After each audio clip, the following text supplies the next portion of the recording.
High বন্ধুরা, আজ আমার চ্যানেলে এটা প্রথম ব্লগ ভিডিও।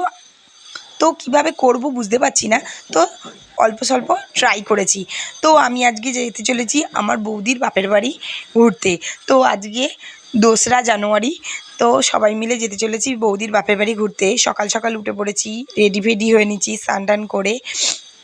তো দেখুন আমি চলে এসেছি কলকাতার রাস্তায়। এটা এক্সাইড মোড়, এক্সাইড থেকে আমরা পিটিএসের দিকে যাচ্ছি হেঁটে হেঁটে। মা আর আমার ছেলে একটু আগে আগেই যাচ্ছে।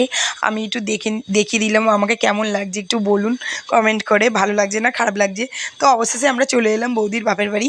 এটা হচ্ছে বেহালা জোকা ছাড়িয়ে নোদাখালি। কে কে এই জায়গাটা চেনে আমাকে একটু কমেন্ট করে বলতে পারেন। তো আমার সেকেন্ড টাইম হচ্ছে বৌদির বাপের বাড়ি যাচ্ছি। আমরা রাস্তা থেকে নেবে হেঁটে হেঁটে যাচ্ছি, অনেকটাই ভেতরে, তাই এখানে কোনো টোটো ফোটো কিছু যায় না, তাই হেঁটে হেঁটেই যাচ্ছি। আমার মা আর কাকি অনেক বকবক করছে, তো ওরা এসেই এখানে খেতে বসে গেছে। তো অনেক কিছু দিয়েছে বৌদি খেতে। তবে বৌদি এখানে বিরিয়ানির জন্য প্রস্তুতি করছে। তো দেখছি অনেকটাই রেডি হয়েছে। আমি একটুখানি ভিডিও করছি বলে আমাকে আবার বলছে ভিডিও করার কি আছে, আমরা গেছি বলে ওরা বিরিয়ানি করছে। আর দেখুন আমি বৌদির বাপের বাড়ির বাইরেটা একটু দেখাচ্ছি। গ্রামের জায়গা তো খুব সুন্দর, উঠানটার মধ্যেই কত কিছু, গাছে কত লেবু ধরেছে, অনেক লেবু। আর এইটুকুনি গাছে কত বেগুন, ছোট ছোট বেগুন, লম্বা লম্বা অনেক বেগুন ধরেছে। আবার এই শীতের মধ্যে এই গাছের মধ্যে আম চলে এসেছে, আমি একটুখানি ভিডিও করে দেখাচ্ছি। তো দেখছি ওরা কাঠের জালে কিভাবে বিরিয়ানি করছে, ওরা মাংস কষাচ্ছে। তো আমার দেখে খুবই ভালো লাগছে, কারণ আমরা একটুখানি শহরের দিকে থাকি, কাঠের চালে কীভাবে রান্না করে অতটা দেখি না। তাই তারপরে আমরা একটু টিফিন করে নিলাম। আমার ছেলে পাঁপড় ভাজা খাচ্ছে, মুড়ি তরকারি অনেক কিছু ভেজে ভুজে দিয়েছিল খেতে আমাদেরকে। তো খাচ্ছি, আমার মা বলছে খুব সুন্দর লাগছে খেতে। আমার মা অনেক বকবক করছে, তাই আমি সাউন্ড আস্তে করে দিয়েছি। তো খাওয়া দাওয়া করে নিলাম, টিফিন খেয়ে নিলাম। তো আমি একটুখানি বসে হালকা ভিডিও করছি। বারান্দায় একটু রোদ পড়েছে, ভালো লাগছে এই ঠান্ডার মধ্যে, রোদের মধ্যে বসতেই ভালো লাগে।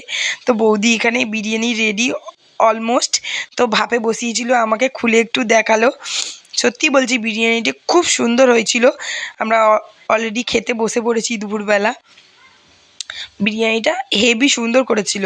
তো আমি খেয়ে ওকে হালকা ফুলকা রিভিউ দিচ্ছি যে খুব সুন্দর হয়েছে খেতে। তো খেয়ে দিয়ে আমরা একটু রেস্ট নিয়ে আবার ওদের মাঠের দিকে চলে গেছিলাম। তার আগে ওদের গাছ থেকে অনেক কামরাঙা পেরেছি। আমরা তো এটা কামরাঙা নামেই জানি। তো আমি এগুলো বাড়ি নিয়ে আসবো বলে অলরেডি আগে থেকেই পেরে রেখেছি। নুন ঝাল দিয়ে অল্প করে মাখা হয়েছে। আমি আমার কাকিকে জিজ্ঞাসা করছি এগুলো কিভাবে খায়, তো বলছে হালকা করে লঙ্কা লবণ দিয়ে ভালো করে মাখিয়ে খায়। যাই হোক, ওরা এরকম বকবক করছে আমার সাথে আমি ভিডিও করছি বলে। তো অবশেষে আমরা দুপুর নাগাদ মাঠের দিকে বেরিয়েছি একটু ঘুরতে। পেছনে প্রচুর নার্সারি, প্রচুর গাছ। তো ওরা ওদের জায়গাগুলো একটু দেখাচ্ছিল ঘুরে ঘাড়ে। তো সত্যি জায়গাটা খুব সুন্দর, ফাঁকা ফাঁকা এরিয়া। তো খুব সুন্দর লাগছে, মানে গাছগাছালিতে ভর্তি। মাঠের মধ্যে কত বেগুন চাষ হয়েছে, অনেক বেগুন চাষ হয়েছে। আমি আবার ভালো লাগছে দেখতে, তাই ভিডিও করে নিলাম। এরা তো এসেই সবাই, মা কাকি বৌদি, বৌদির বোন, মাইমা সবাই শাক তুলতে ব্যস্ত। শাক ফাক তোলা হয়ে গেল। তো ভিডিওটা ওখানেই স্টপ করে দিচ্ছি, আমি আর কন্টিনিউ করতে পারিনি। শরীরটা আমার খুব খারাপ লাগছিলো ঠান্ডার মধ্যে। পরের দিন সেদিনকে আমরা আর ব্যাক করতে পারিনি। পরের দিন সকালবেলায় 6টার সময় বেরিয়ে গেছি। পেছনে এরা সবাই আমার সাথে হাঁটতে হাঁটতে আসছে বাড়ি যাওয়ার উদ্দেশ্যে। তো ব্লগটা আমার এখানেই শেষ হয়ে গেল। ভালো লাগলে আমার চ্যানেলটাকে অবশ্যই সাবস্ক্রাইব করবেন আর একটা লাইক দিয়ে যাবেন।